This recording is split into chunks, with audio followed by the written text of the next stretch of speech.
Hello and welcome back to my vlog. Tea Leaves by Francis S. Drake.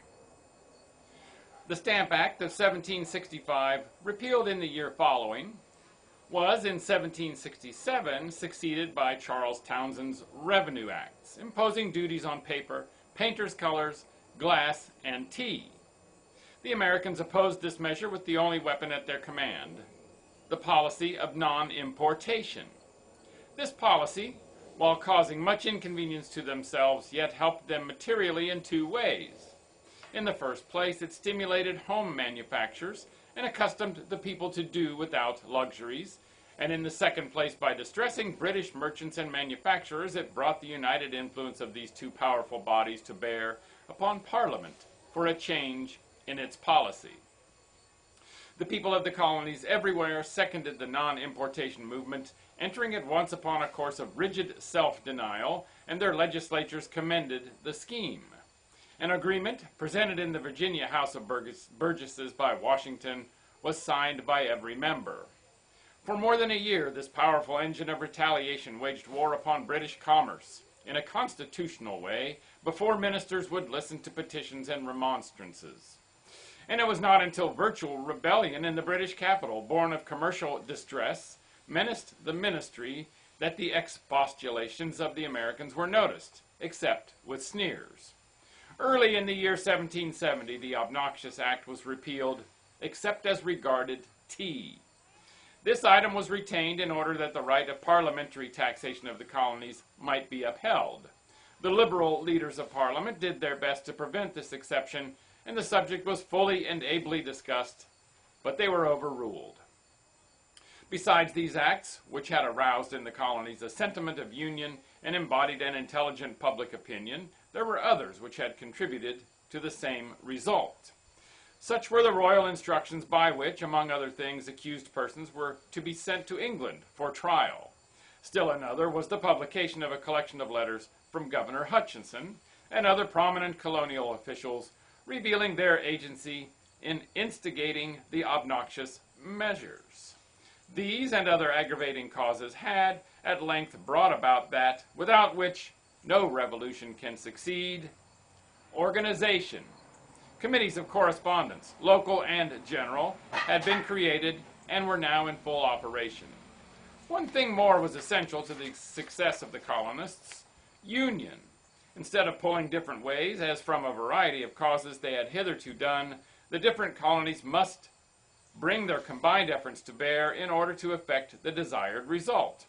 This was brought about by the destruction of the tea in Boston Harbor and by the Boston Port Bill and other coercive measures, its immediate consequence.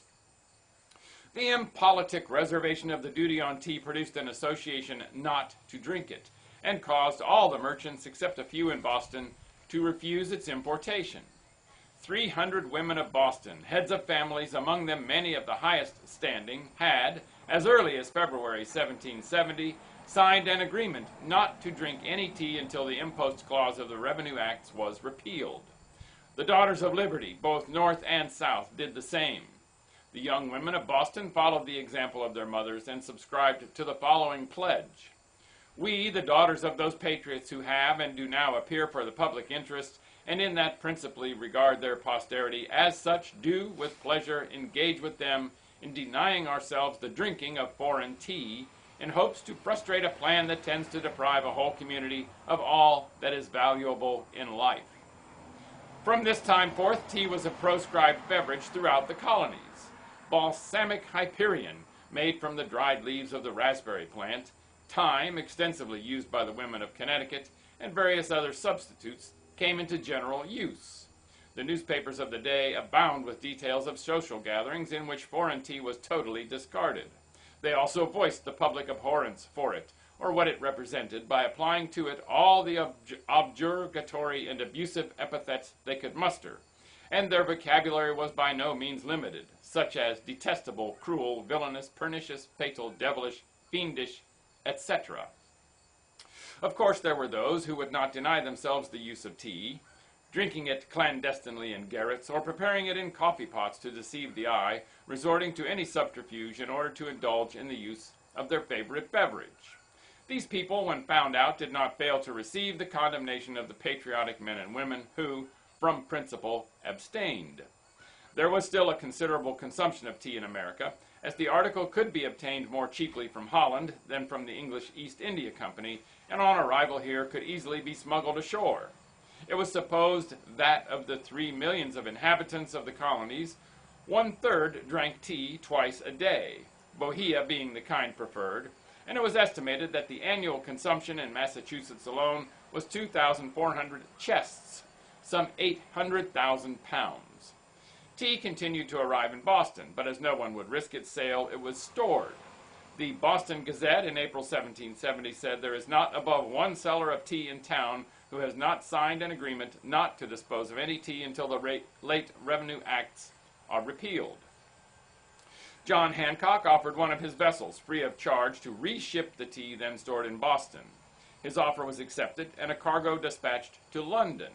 So strict was the watch kept upon the traders that many of those suspected of illicit dealings in tea, among whom was Hancock himself, found it convenient to publish cards declaring their innocence.